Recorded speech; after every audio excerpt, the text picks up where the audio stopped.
Hello, voice आ रही है आप सभी को? जी सर, आ रही है। Yes okay. Yes sir. तो अभी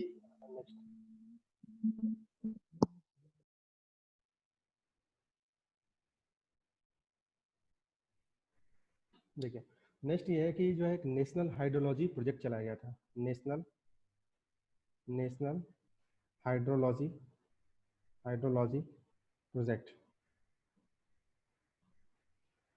सर बहुत स्लो आवाज आ रही है। एक मिनट, अब आवाज आ रही है आप सभी को? कंफर्म हाँ कीजिए। सर, आ रही है। आ रही है तो ठीक है। क्लियर ठीक है। क्लियर सर, हाँ, क्लियर है। नेशनल हाइड्रोलॉजी प्रोजेक्ट है ना। नेशनल हाइड्रोलॉजी प्रोजेक्ट किसके द्वारा लॉन्च किया गया है? डिपार्टमेंट कौन सा है? Water resource, river development and Ganga reservation. एक ही डिपार्टमेंट है, नाम याद रखिएगा, बार बार आता है, लगता है कि दो होंगे, है ना। Department of water resource, river development and Ganga reservation, right. ये किसके सपोर्ट से है जो ये प्रोजेक्ट लॉन्च किया गया था? National hydrology project with the support of world bank, with the support of world bank. ये जो प्रोजेक्ट है ये coverage of pan India. Pan India, अच्छा कोई बताएगा कि पैन इंडिया को आपने सुना होगा बहुत बार, ये पैन इंडिया प्रोजेक्ट है। कोई बताएगा पैन इंडिया क्या होता है? पैन का फुल फॉर्म कोई बताएगा?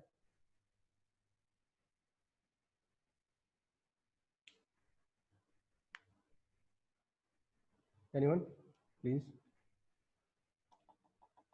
सर ये पैन कार्ड वाला है। नहीं, जैसे स्कीम होती है, कहते हैं ना कि ये पैन स्कीम है, पैन इंडिया स्कीम है।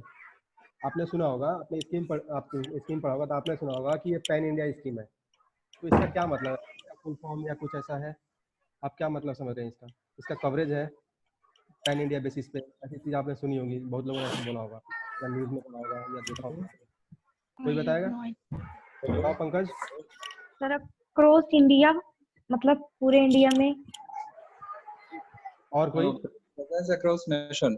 सर हाँ, एवरेज उसमें ही होगा। हाँ, प्रेजेंट क्रॉस मतलब पूरे इंडिया में कई जगह काम कर रहे हो किसी भी चीज को देखिए, लेके। लार्ज इसका स्केल। फुल फॉर्म होता है प्रेजेंस अक्रॉस द नेशन, है ना। मतलब कि जो भी स्कीम चलाई जाएगी through out the nation, everywhere ये एप्लीकेबल होगी, राइट। तो नेशनल हाइड्रोलॉजिकल प्रोजेक्ट ऐसा ही पैन इंडिया बेसिस पे प्रोजेक्ट है, जो कि department of water resource, river development and Ganga reservation ministry, ministry of जल शक्ति और वर्ल्ड बैंक की हेल्प से या सपोर्ट से प्रोजेक्ट चल रहा है। इन जो तब क्यों किया गया था ये सिस्टम? किसी नॉइज आ रही है किसी के बैकग्राउंड से, मतलब बंद सर करिए माइक। बैकग्राउंड में वॉइस ज्यादा हो रहा है sir, noise. Wait I am checking.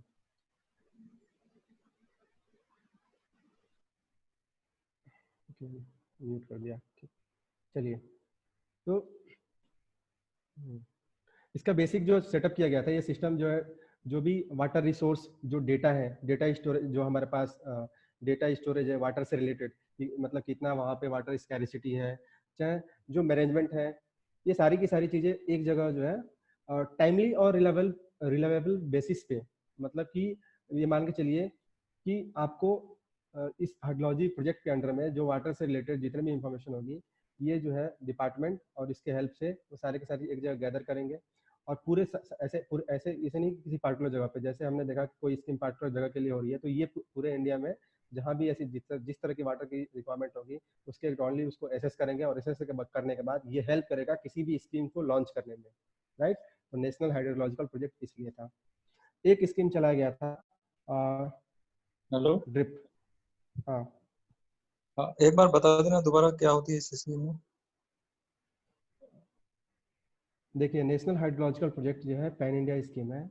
ये सेटअप किया गया था टाइमली और रिलायबल बेसिस पे वाटर रिसोर्स डेटा एक्विजिशन के लिए, राइट। जो मैनेजमेंट, जो हम कोई वाटर से रिलेटेड जो हम मैनेजमेंट करते हैं, ये सारी चीज़ें करते हैं, तो उससे रिलेटेड हमारे पास एक डेटा होगा। तो वो गवर्नमेंट का क्या करता है कि वो हेल्प करता है कोई भी स्कीम लॉन्च करने के लिए, कि यदि हमारे पास ये हाइड्रोलॉजिकल डेटा है तो इसके अकॉर्डिंगली हम वहाँ पे स्कीम जो है लॉन्च करते हैं, राइट। याद रखना है, इसमें ठीक। वर्ल्ड बैंक जो है सपोर्ट करता है इसका। एक स्कीम है ड्रिप। ड्रिप का आपने नाम सुना होगा, फुल फॉर्म बताइए, कोई बताएगा?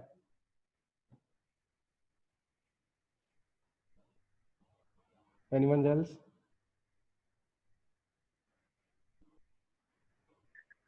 देखिए, ड्रिप जो होता है डैम रिहेबिलिटेशन, आपने सुना होगा, लेकिन ड्रिप नाम से थोड़ा सा कभी हो जाता है। डैम जो है rehabilitation improvement project, right.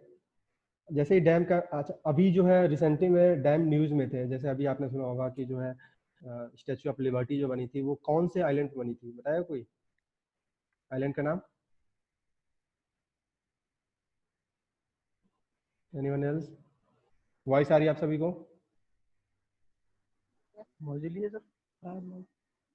Narmada basin में बनी थी वो। सर कौन सी नर्मदा- वैली? किस आइलैंड पे है ना, किसी आइलैंड पे बना है ना वो? साधु बेट है क्या? क्या?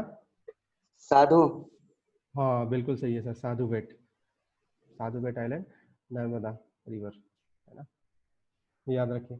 ये एंटी ग्रेविटी है ना, एंटी ग्रेविटी जो डैम के टाइप्स होते हैं, तो एंटी ग्रेविटी है ना, ये सारी चीजें आपको याद रखें। नीचे जो बेस होता है काफी, डैम कोई भी आप डैम देखेंगे, डैम का जो बेस होता है ना काफी वाइड होता है, क्योंकि ऊपर से जब पानी जब स्टोर होता है तो वहाँ पे काफी ज्यादा प्रेशर लगता है, तो उसको सेफ गार्ड करने के लिए सारी चीजें। दूसरी चीज ये है कि जो drip improvement, drip dam rehabilitation improvement जो प्रोजेक्ट था वो एक्सटर्नली एडेड प्रोजेक्ट है। एक्सटर्नली मतलब कि इसमें जो है और भी एजेंसी जैसे वर्ल्ड बैंक है ना, ने इसमें जो है लोन प्रोवाइड किया इंडिया को, कि मतलब आप इसको जो है रिहेबिलिटेट कीजिए, जितने भी इंडिया में डैम है, राइट। इसके अलावा स्टेट्स भी पार्टिसिपेट कर रहे हैं इसमें। दूसरा, जो इम्प्लीमेंटिंग एजेंसीज हैं और भी बहुत से, जैसे प्राइवेट एंटिटी को आपने कुछ ऐसी कॉन्ट्रैक्ट दे दिया, ये सारी चीज़ें, वो भी पार्टिसिपेट कर रहे हैं। इसके अलावा सेंट्रल वाटर कमीशन ये भी पार्टिसिपेटरी है इसमें।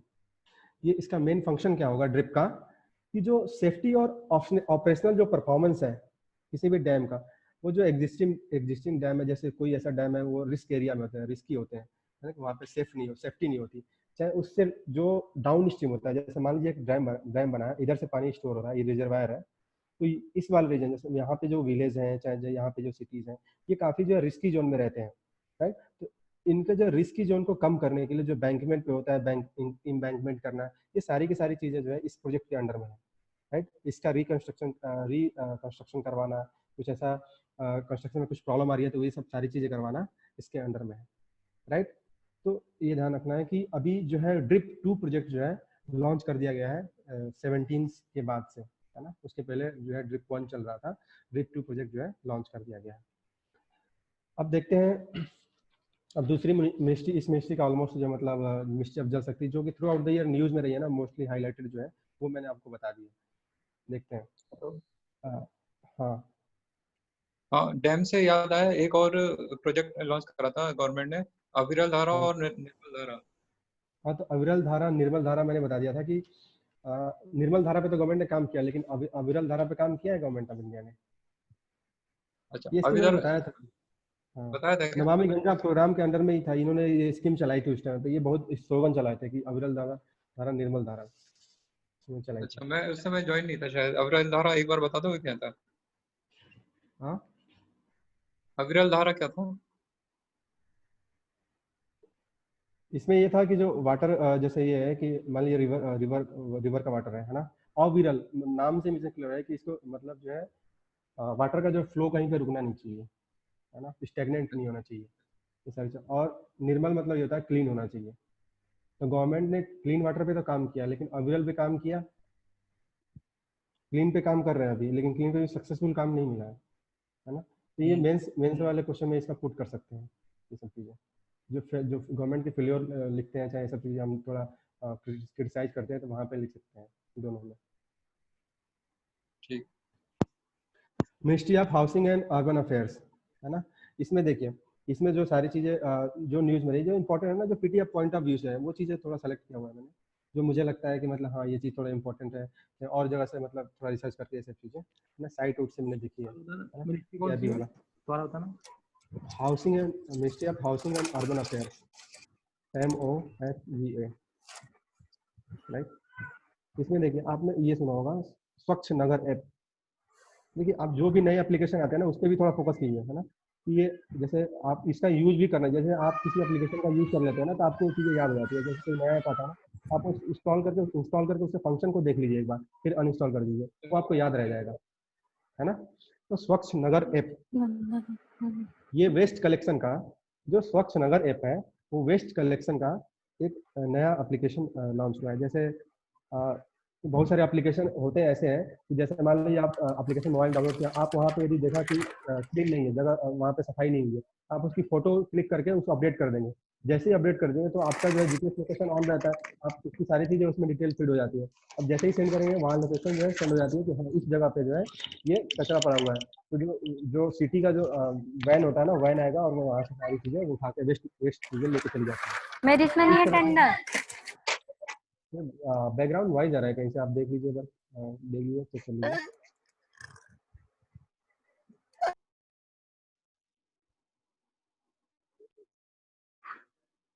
ओके, तो स्वच्छ नगर ऐप जो है ये वेस्ट कलेक्शन ऐप है।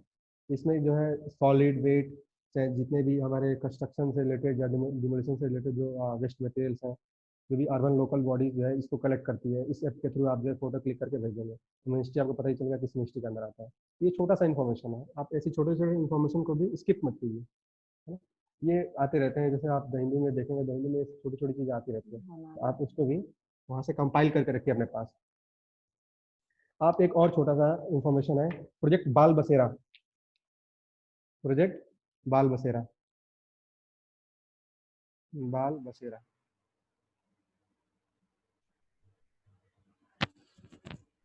है ना। प्रोजेक्ट बाल बसेरा, देखिए प्रोजेक्ट बाल बसेरा में क्या है कि जो कंस्ट्रक्शन वर्कर्स हैं, जो कंस्ट्रक्शन वर्कर्स हैं, तो कंस्ट्रक्शन वर्कर्स के जो बच्चे हैं उनके वेलफेयर के लिए ये प्रोजेक्ट चलाया गया है, वेलफेयर के लिए, राइट। तो इनके वेलफेयर के लिए जो चलाया गया स्कीम, इसमें क्या है कि जो AIAMS है, एम्स ऋषिकेश, एम्स ऋषिकेश में इनको जो डिप्लॉय किया गया और वहाँ पे इनके जो है एम्स ऋषिकेश का जो साइट है वहाँ पे इनको डिप्लॉय करके कंस्ट्रक्शन वर्कर्स के जो बच्चे हैं और उनके एकोमोडेशन की व्यवस्था, ये सारी चीज़ें की गई है ना, प्रोजेक्ट बाल बसेरा में। मतलब एक तरह से वेलफेयर के लिए, उनके बच्चों के लिए। अब मैंने जब गवर्नमेंट की साइट देखी तो उसमें देखा कि मतलब 35 चिल्ड्रन को ही मतलब ये लोग कर रहे हैं। अब मेरे को ये समझ में नहीं आ रहा था कि ये 35 चिल्ड्रन को ही क्यों कर रहे हैं, कोई बताएगा। ये प्रोजेक्ट बाल बसेरा में जो है मैंने उसकी साइट ओपन करके देखी तो उसमें ये देखा कि एम्स की साइट पे 35 कंस्ट्रक्शन वर्कर्स, जबकि हमारे पास कंस्ट्रक्शन वर्कर्स तो बहुत सारे हैं, तो 35 को ही क्यों। किसी के पास है कुछ आइडिया इनोवेटिव कुछ सोच सके। मैंने तो सोचा, मुझे समझ में नहीं आया, बताइए। प्रोजेक्ट बाल बसेरा जो था ये मतलब इतने सारे कंस्ट्रक्शन वर्कर्स के बच्चे हैं, मतलब इतने सारे, इस प्रोजेक्ट को कैसे सक्सेसफुल होगा, गवर्नमेंट ऑफ इंडिया का क्या मोटिव हो सकता है इसका। और इसका जो है इसमें जो सपोर्ट कर रहा है इसको, वो central public work department CPWD के द्वारा किया गया है, CPWD के द्वारा। बताओ पंकज। क्योंकि इसमें सेंट्रल गवर्नमेंट कुछ डायरेक्टली इनिशिएट नहीं कर रही है, कोई फंडिंग अलग से आ नहीं रही है। जो लोकल लेवल पे ये जो एक NGO टाइप का है, तो वो ही खाली सपोर्ट कर रहा है। तो हो सकता है इस लेवल पे, लार्ज लेवल पे हो नहीं सकता है। ओके, मतलब CPWD।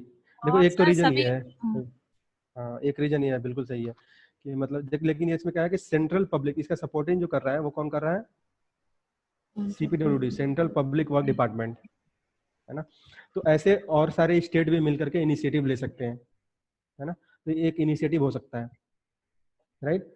देखिए आपने जब स्वच्छता अभियान देखा होगा, वहां पे आपने ये टर्म बहुत सुना होगा, ODF plus, ODF plus plus, है ना, ये सारी ये चीजें। तो आपने सोचा कि ये डिफरेंस क्या है इनमें।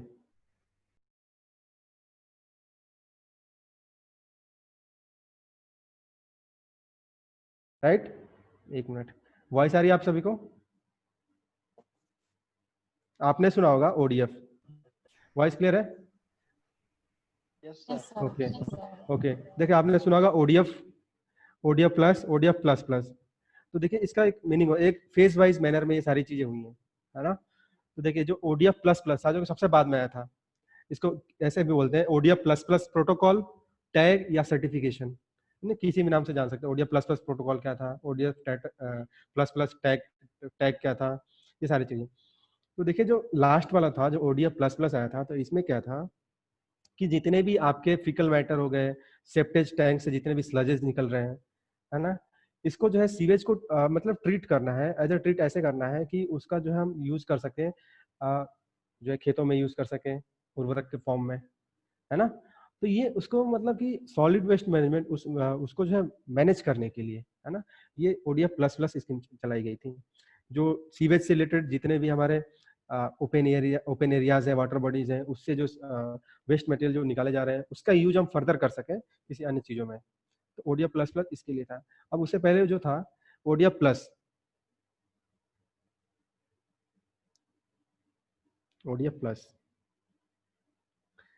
इसमें क्या था कि इसका बेसिक ये है कि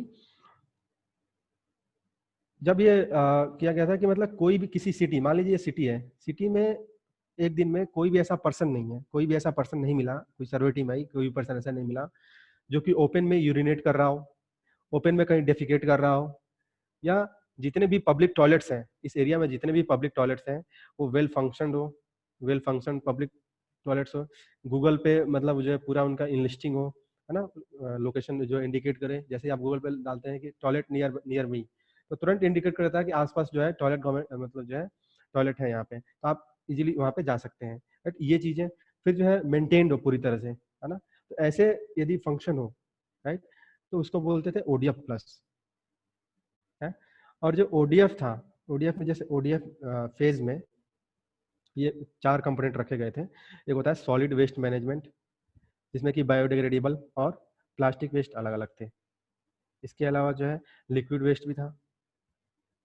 अब लिक्विड वेस्ट में आपने देखा होगा कि grey water, kitchen waste water, faecal waste, ये सारे अलग अलग उसके कंपोनेंट आ जाते थे। तो इसमें ये कहा गया था कि मतलब जो है आपको अलग अलग सेग्रीगेट करके, इससे रिलेटेड आपने देखा होगा कि एक बार झारखंड को मिला था, मतलब वहाँ पे जो वहाँ की फीमेल वर्कर्स थी, सेल्फ हेल्प ग्रुप की जो फीमेल वर्कर्स थी, उन्होंने जो है 50 रुपीज पर मंथ के हिसाब से लोगों के मतलब चार्ज करके, और एक बहुत अच्छा कैंपेन चलाया था। वो घर घर जाके जो है कूड़ा जो कलेक्ट करते थे, कलेक्ट करके जो है वो उसको जो है वापस जो है फर्दर यूज के लिए रीट्रीटमेंट करते थे उसका, है ना। तो ये भी एक इनिशिएटिव हो सकता है। आपने एक सुना होगा गार्बेज कैफे का नाम सुना होगा, कि आप वहाँ पे गार्बेज कैफे में ये था कि आप गार्बेज ले जाइए और वहाँ पे आपको नाश्ता मिलेगा, खाने के लिए मिलेगा, ये सारी चीजें, है ना। नाश्ते के लिए कितना चाहिए, हाफ के जी प्लास्टिक ले जाएंगे आप तो नाश्ता मिलेगा आपको, राइट, और 1 kg ले जाएंगे तो आपको लंच मिल जाएगा। ऐसा था, आपने सुना है गार्बेज कैफे? कहाँ पे था, किस स्टेट में था? सर अंबिकापुर में। हेलो, हाँ सर, अंबिकापुर छत्तीसगढ़, आंध्र प्रदेश के छत्तीसगढ़ के अंबिकापुर। सही है। अब देखिए, ये बताइए, आपने सुना होगा स्मार्ट सिटीज का, है ना। देखिए ये भी मेंस के टॉपिक्स हैं, है ना। मेंस के टॉपिक्स में स्मार्ट सिटीज का कंसेप्ट आता है। तो स्मार्ट सिटीज में आप देखिए, क्या बताइए, कोई आइडियल डिफिनीशन हो सकता है स्मार्ट सिटीज का? हाँ विवेक, ये आइडियल डिफिनीशन है, पर्टिकुलर कोई हाँ। डेफिनेशन नहीं है इसकी, लेकिन हाँ, पर्टिकुलर डेफिनेशन स्मार्ट सिटी का जो है कोई यूनिवर्सल उसमें डेफिनेशन, हाँ बोलो पंकज, कुछ बोल टेक्नोलॉजी रहे थे। बेसिस वो सब देखी जा सकती है, बट हाँ प्रीवियस टॉपिक में एक चीज रखी थी ODF प्लस, उसके बाद एक चीज और आई थी वाटर प्लस। वाटर प्लस बता दीजिए पंकज जी आप। हाँ, इसमें क्या था, इसमें जो टॉयलेट्स का जो वेस्ट था उसे उसके थ्रू जो वाटर निकलता था गंदा वाला, उसका रीयूज करना था, ठीक है, जो कि जल शक्ति अभियान का एक इंटीग्रेटेड पार्ट हो गया था। ओके ओके, ये भी नोट कर लीजिए आप। वाटर प्लस जो है इसके अंडर में जो उससे वेस्ट जो वाटर रिलीज हो रहे थे उसका ट्रीटमेंट करके यूज करना था हमको, राइट। तो वाटर प्लस इसमें ऐड कर लीजिए। रीयूज करना था उसका ट्रीटमेंट। ओके। तो स्मार्ट सिटीज मिशन के अंडर में आपको जो देखिए, जैसे एक होता है कि स्मार्ट सिटी जो है, अभी यदि मान लीजिए हमारा सिटी स्मार्ट होता तो कोविड-19 में इतना ज्यादा ट्रबल ना होता। ये भी एक क्वेश्चन हो सकता है ना। स्मार्ट सिटीज का क्या कंसेप्ट है, कोई इसका यूनिवर्सल डेफिनेशन तो है नहीं, लेकिन उसमें क्या मैक्सिमम प्रोबेबल चीजें हो सकती हैं। ये लॉन्च कब किया गया था? 2015 में लॉन्च किया गया था ये स्मार्ट सिटी मिशन। इसमें क्या था कि लोगों का जो लिविंग एसेसिबिलिटी है, जो सिटीजन्स के, वो एक सिटी जो है खुद अपना डिसीजन मेकिंग हो, प्रॉब्लम सॉल्विंग सिटी होनी चाहिए। ऐसा नहीं कि मतलब जो है वो डिपेंडेंट है स्टेट की तरफ देख रही है कि ऐसी ये प्रॉब्लम हो गई, अब मुझे क्या करना चाहिए, यहाँ पे कौन सा मेजर लूँ मैं। ऐसा नहीं हो चाहिए। उस सिटी में मतलब सारी चीजें होनी चाहिए, जैसे एक डेटा सेंटर होना चाहिए, एक इंटीग्रेटेड डेटा सेंटर होना चाहिए, सारे डिपार्टमेंट के मतलब होना चाहिए, मतलब डिपार्टमेंट मतलब कंट्रोल डिपार्टमेंट, जैसे पुलिस पुलिस रिकॉर्ड्स, ये सारी चीजें, ट्रैफिक का हो गया, तो मतलब एक इंटीग्रेटेड डेटा होना चाहिए। और वहां पे जैसे एक आया था, आपको पता हो कि आईसीसी करके, integrated command and control centre, जहाँ पे इंटायर सिटी का इंफॉर्मेशन जो कलेक्ट होगा, है ना, वो एक प्रोएक्टिव मेजर की तरह काम करेगा। जैसे मान लीजिए कि आप सिटी में कुछ कोई डिसीजन लेना है, वहाँ पे कोई दंगा हो गया, चाहे कोई झगड़े हो गए, तो वो ऑलरेडी मॉनिटरिंग चल रही है, वहाँ पे ऑलरेडी इन्फॉर्मेशन है कि हाँ ये चीज़ क्यों हुई है। तो एक डिसीजन, इंटीग्रेटेड डिसीजन, यहाँ से आप ऑफिशियल्स केवल यहाँ जाएंगे, सारी इन्फॉर्मेशन यहाँ से कलेक्ट करके तुरंत इस पर स्टेप या मेजर्स लेंगे, है ना। इस तरह से प्रॉब्लम नहीं होगी। नहीं तो पहले क्या होता था, पहले इधर जाओ, फिर यहाँ से कुछ चीज़ें मिली, कुछ इधर से मिली, कुछ इधर से मिली, तो काफ़ी हैक्टिक हो जाता है चीज़ें, तो डिसीजन, टाइमली डिसीजन नहीं हो पाता है। तो इसके लिए जो है स्मार्ट सिटी में ये सारी चीज़ें, मतलब आईसीसी के कंसेप्ट लाया गया था। इसके अलावा जो स्ट्रेटेजिक कंपोनेंट है, जैसे कुछ एरियाज हैं, जैसे हो गया सिटी का इम्प्रूवमेंट कराना, सिटी का रीन्यूएबल कराना, है ना, पार्क्स हो गए, फिर ग्रीन फील्ड डेवलपमेंट्स हो गए, ग्रीन फील्ड डेवलपमेंट्स, ये सारी चीज़ें करेंगे। ये इनिशिएटिव है ना, पैन इंडिया इनिशिएटिव है ये, हर सिटी के लिए अलाउ हुआ पैन इंडिया इनिशिएटिव की ये सारी चीज़ें होनी चाहिए। 3 चीज़ें मैंने बताया, सिटी का इम्प्रूवमेंट, इसको रेट्रोफिटिंग बोलते हैं, है ना, रेट्रोफिटिंग। दूसरा है कि सिटी का रिन्यूएबल कराना, रीडेवलपमेंट बोलते हैं, रीडेवलपमेंट स्ट्रक्चर।